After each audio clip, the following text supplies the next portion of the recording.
Selamat pagi, sahabat Ragam. Apa kabar Anda pagi ini? Semoga dalam keadaan sehat jasmani dan rohani ya. Sahabat, Ragam Indonesia hadir kembali pagi ini untuk menemani aktivitas Anda dengan serangkaian informasi yang menarik dan tentu saja unik dari berbagai wilayah di Nusantara kita tercinta, Indonesia. Berikut informasinya.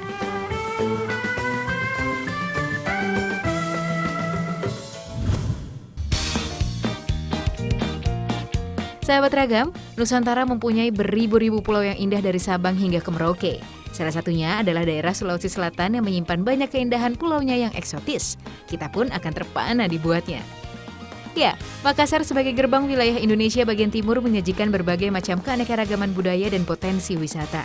Salah satunya Kepulauan Spermonde atau yang dikenal sebagai Pulau-Pulau Sangkarang. Terdiri dari 121 pulau yang tersebar dari Takalar di selatan hingga Mamuju di utara Sulawesi. Berada di Selat Makassar dan memiliki terumbu karang yang mudah diakses dari kota Makassar. Beberapa terumbu karang di batas terluar Spermonde disebut Spermonde Barrier Reef. Ingin tahu apa saja eksotisme Kepulauan Sulawesi Selatan? Berikut informasinya.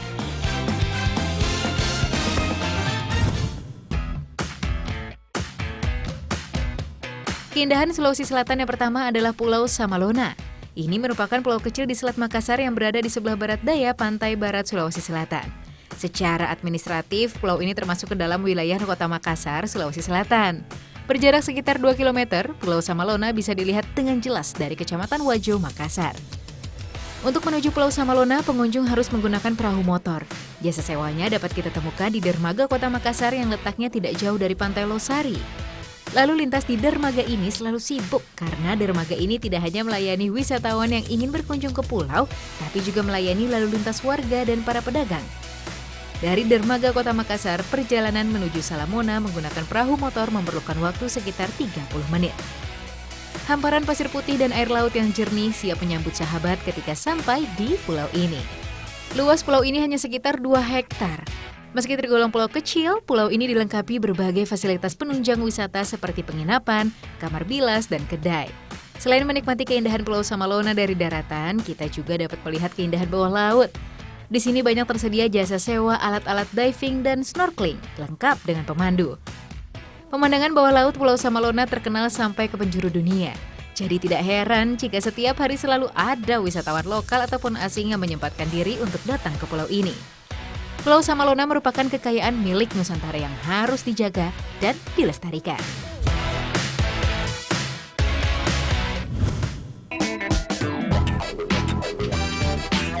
Setelah bermain di pulau, selanjutnya kita akan menyambangi dataran tinggi di Sulawesi Selatan yang tak kalah indah pemandangannya. Ya, dataran tinggi Malino. Dataran tinggi Malino berada di daerah dengan ketinggian 1.500 meter di atas permukaan laut.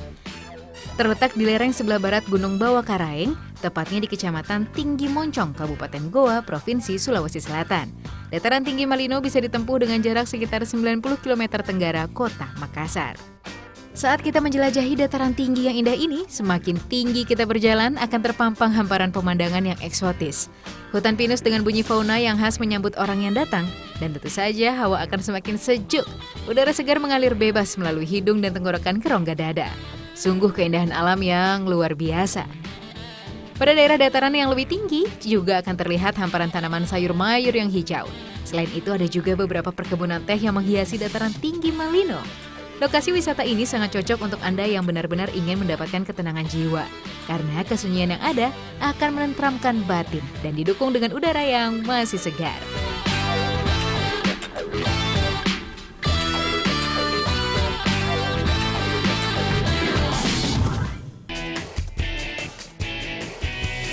Dari dataran tinggi Malino, kita bergeser sedikit, sekitar 6 km dari kota Malino menuju air terjun Takapala. Air terjun setinggi 109 meter ini memiliki volume air yang sangat besar, terlebih lagi saat musim hujan. Curahan air yang menimpa bongkahan batu-batu besar di dasarnya menimbulkan suara gemuruh dan percikan air yang membentuk kabut tipis sejauh 20 meter. Jika berada di lokasi ini, pengunjung seakan lupa waktu dan enggan beranjak untuk menikmati keindahan air terjun Takapala. Para wisatawan dapat bermain air juga di bagian dasar air terjun. Namun disarankan agar berhati-hati karena tekanan air yang cukup kuat. Kalaupun Anda tidak mau berbasah-basahan, Anda mungkin dapat mengabadikan diri dengan latar belakang air terjun Takapala. Di sekitar air terjun juga terdapat bebatuan vulkanik dengan ukuran yang cukup besar. Melihat ke atas pada tebing sebelah kiri, terdapat tebing dengan corak yang unik yang menambah keindahan dari air terjun ini. Di area air terjun Tekapala juga terdapat banyak warung-warung tenda yang akan memanjakan perut Anda, sembari ditemani pemandangan air terjun yang cantik dan gemuruh air yang damai.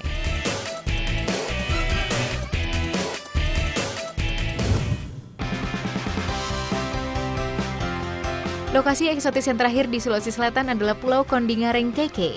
Pulau ini merupakan salah satu dari 11 pulau yang berada dalam jajaran Kepulauan Spermonde, Sulawesi Selatan. Pulau indah ini terletak di sebelah utara Pulau Kondingareng Lompo dan berjarak sekitar 14 km dari kota Makassar. Pulau yang memanjang dari timur laut hingga barat ini memiliki keindahan tersembunyi yang akan membuat kita berdecak kagum. Pantai selatan Pulau Kondingareng Keke dihiasi oleh pecahan karang berbentuk kerikil yang beraneka ukuran. Pada sisi utara pulau ini terhampar pasir putih halus yang ukurannya selalu berubah mengikuti musim barat dan timur. Untuk menuju Pulau Kondingareng Keke, Anda dapat menyewa kapal yang sudah disiapkan dari kota Makassar. Banyak juga terdapat bangunan peristirahatan bagi wisatawan di Pulau Kondingareng Keke ini. Bangunannya dibuat semi permanen dan dihiasi beberapa pohon pinus. Jika air laut surut terendah, tampak dataran yang cukup luas, khususnya pada perairan Kondingareng Keke sebelah barat. Dan saat itulah waktu yang tepat untuk menikmati keindahan bawah lautnya.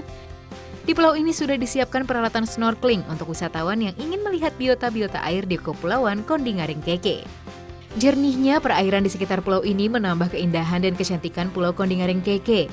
Oleh karena itu, kita juga dapat melihat dengan jelas kondisi terumbu karang dan ikan-ikan kareng yang merupakan daya tarik tersendiri dan menjadi kekhasan pulau ini.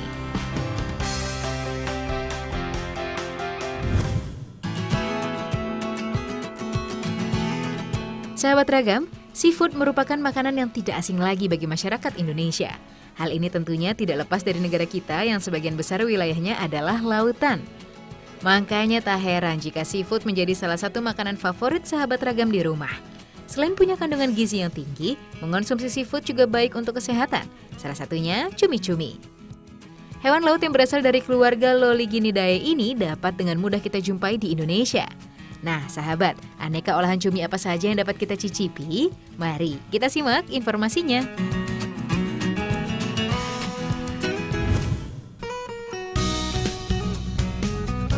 Sahabat Ragam, sebagian dari pecinta kuliner Indonesia mungkin ada yang belum tahu tentang ampuh dan lezatnya kalio cumi-cumi. Cumi merupakan salah satu primadona para pecinta seafood. Hewan yang memiliki tinta ini bisa dijadikan segala variasi masakan. Salah satunya cumi kalio yang memiliki sensasi pedas dan lezat.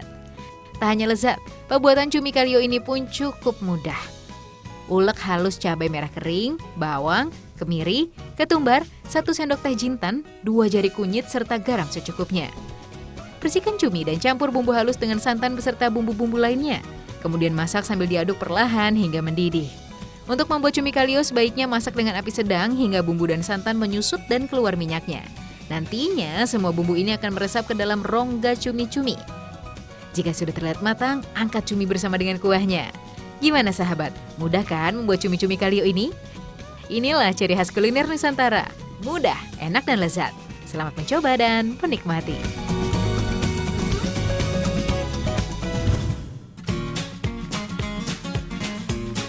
Sahabat Ragam, hewan laut yang sering dijadikan olahan ini tidak semata-mata dapat dihidangkan menjadi olahan seafood saja, melainkan juga dapat diolah menjadi bahan-bahan pembuatan kerupuk.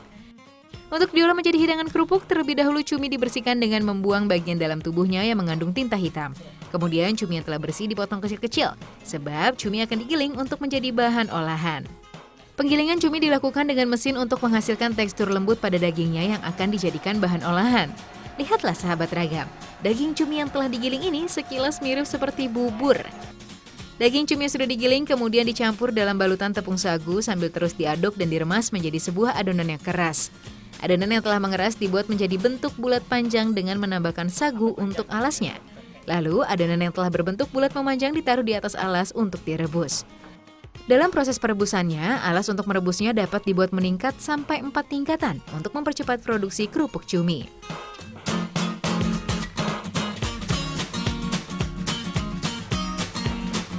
Setelah direbus, potong tipis-tipis adonan kerupuk berbentuk bulat memanjang itu, lalu jemur sampai 3 hari hingga adonan benar-benar kering.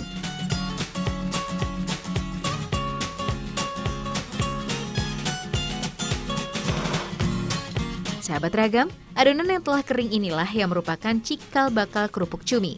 Untuk menikmatinya menjadi kerupuk cumi, sahabat hanya perlu menggorengnya. Sensasi rasanya sungguh berbeda dengan kerupuk yang ada. Lezat dan gurihnya alami.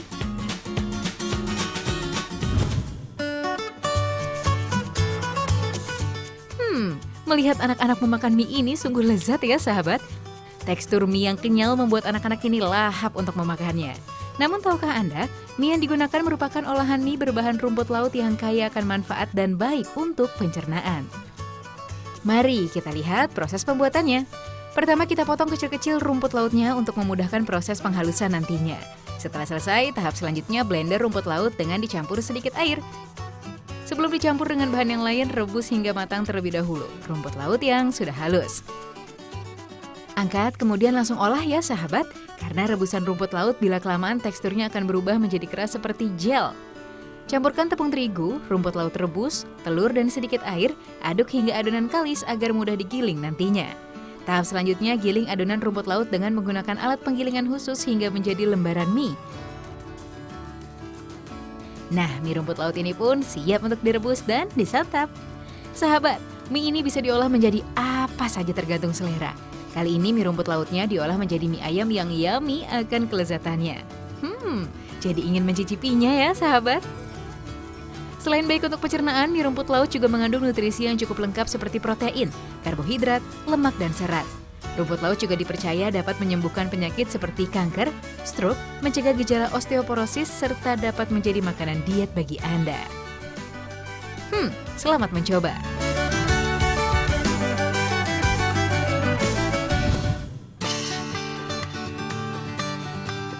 Sahabat, ada lagi nih inovasi olahan rumput laut yaitu bakso warna-warni. Melihat anak-anak ini mencicipi bakso warna-warni, jadi nggak sabar ya sahabat ingin mencicipinya juga. Oke, sekarang kita lihat proses pembuatannya.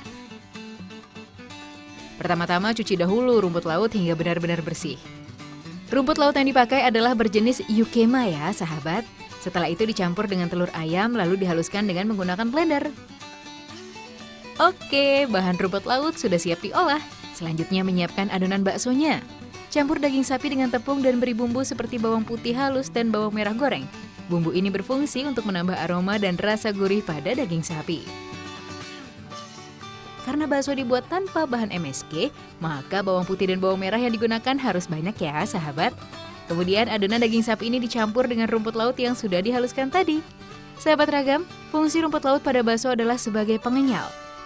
Kandungan karaginan pada rumput laut akan membuat tekstur bakso menjadi lebih kenyal secara alami saat sudah dimasak.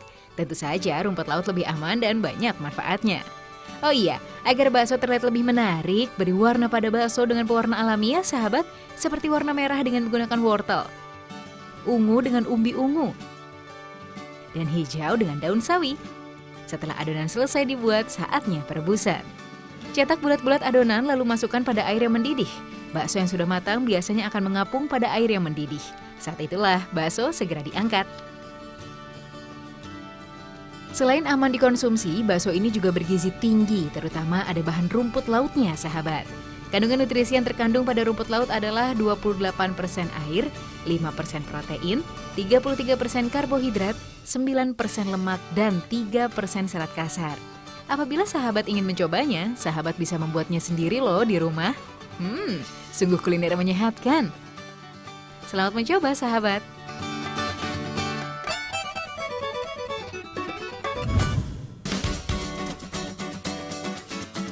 Ada satu lagi inovasi olahan rumput laut. Ya, ini dia sirup rumput laut yang menyegarkan. Ayo, kita lihat pembuatannya. Pertama, cuci dan rendam rumput laut selama 2 hari sampai rumput laut benar-benar bersih dan berwarna putih. Setelah itu, potong rumput laut menjadi kecil-kecil lalu rebus hingga matang dan mendidih. Kemudian blender rumput laut hingga benar-benar halus ya, sahabat. Tahap selanjutnya, rebus rumput laut yang masih halus dan campurkan gula setengah kilogram serta 2 sendok teh asid untuk menambahkan rasa segar. Campurkan stroberi yang sudah dihaluskan sebagai pewarna alami dan penambah rasa dari sirup ini. Kandungan yang terdapat pada sirup rumput laut sangatlah banyak, sahabat. Sirup rumput laut mengandung vitamin A, B, C, D, E, dan K, serta mengandung kalsium yang penting. Selain itu, kandungan mineral dari rumput laut lebih banyak 20 kali lipat dari tanaman darat lainnya. Tertarik untuk mencobanya, sahabat?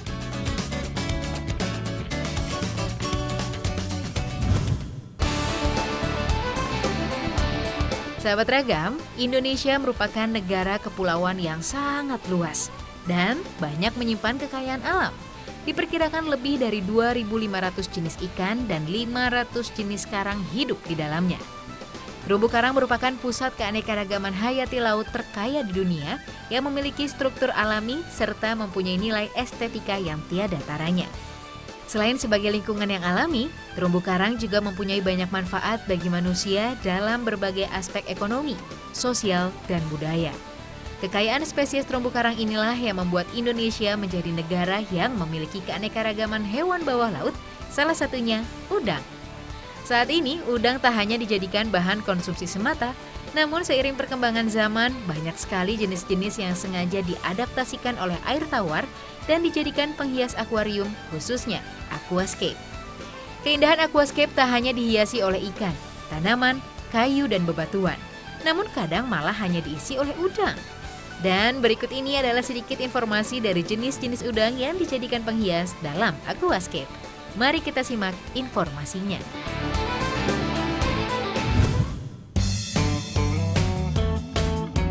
Sahabat Ragam, salah satu udang hias yang menjadi primadona para pecinta aquascape yaitu udang cherry.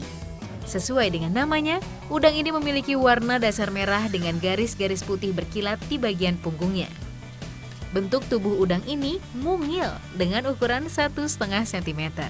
Selain cantik, udang asal Jepang ini punya fungsi lain. Kebiasaannya memakan alga alias lumut sangat membantu pemilik aquascape. Oleh karena itu, memelihara udang ini dalam jumlah banyak akan membantu menghambat tumbuhnya lumut yang tentunya akan menambah keindahan akuarium. Tak hanya indah dipandang, membudidayakan udang hias jenis red cherry pun tidak terlalu sulit. Udang hias ini bisa dikembangbiakan di dalam kolam maupun di dalam akuarium dengan hasil yang sama baiknya. Uniknya, pembiakan model pasangan red cherry sulit dilakukan. Ukurannya sangat mungil membuatnya susah dibedakan jenis kelamin. Tidak ada pembeda jelas antara jantan dan betina. Jenis betina baru terlihat setelah bertelur. Dalam usia 3 bulan, udang ini sudah tumbuh maksimal. Pesona udang ini ada pada warna kulitnya yang memikat. Ada beberapa langkah yang perlu dilakukan supaya warna red cherry bisa semakin menarik. Di antaranya dengan memberikan cahaya matahari secukupnya, terutama pada pagi hari.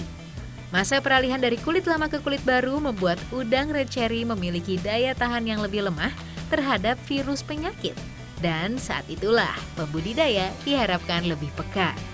Saat itu Anda harus waspada terhadap serangan jamur dan untuk pakannya sendiri Anda bisa diberikan cacing beku ataupun pelet ikan. Penggunaan pelet ikan ini bisa menambah warna udang terlihat lebih segar. Namun bila tak mau repot memberi pakan, maka cukup dengan menaruhnya di antara tanaman aquascape.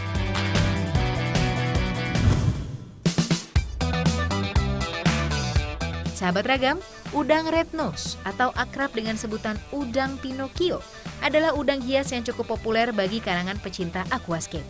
Dari namanya yang sama dengan salah satu karakter film, udang ini tentu bukan udang yang gemar berbohong. Hewan tipe Caridina ini berasal dari India yang memiliki warna unik dengan tubuhnya yang transparan berpadu garis merah menyala memanjang, serta ujung hidungnya yang berupa cula panjang berwarna merah menyala menjadikan udang ini sangat menawan dipandang. Rostrum inilah yang membuat udang Pinocchio dapat berenang seimbang dan menjadi daya tarik dibanding udang hias lainnya. Uniknya, red house shrimp lebih suka berenang serta berjalan di dasar akuarium daripada berdiam diri. Habitat yang disukai udang ini yaitu lumut yang ada pada tanaman air. Hebatnya, udang Pinocchio dapat beradaptasi di setiap situasi air. Namun mereka sensitif dengan air yang situasi pH-nya tinggi atau terkontaminasi anomia. Warna pada jantan udang Pinocchio lebih menyala dibanding betinanya, serta memiliki warna nyaris bening. Ukuran tubuh betina lebih kecil dari jantan, namun rata-rata ukurannya nyaris sama, yakni 2,5 cm. Udang hias ini bisa berkembang biak dengan baik pada suhu 20 hingga 25 Celcius.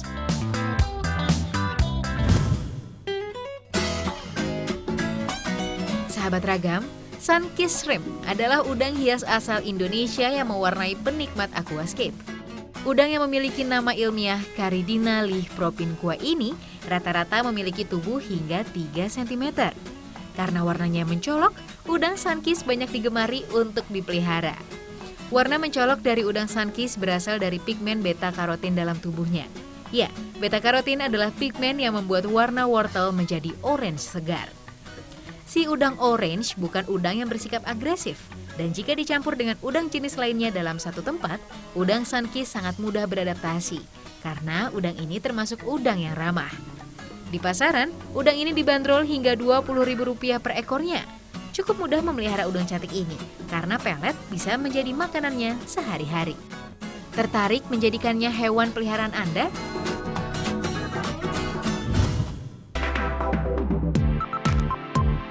Sahabat, pastikan Anda tetap di Trans 7 karena kami akan segera kembali dengan informasi yang tak kalah seru lainnya. Hanya di Ragam Indonesia.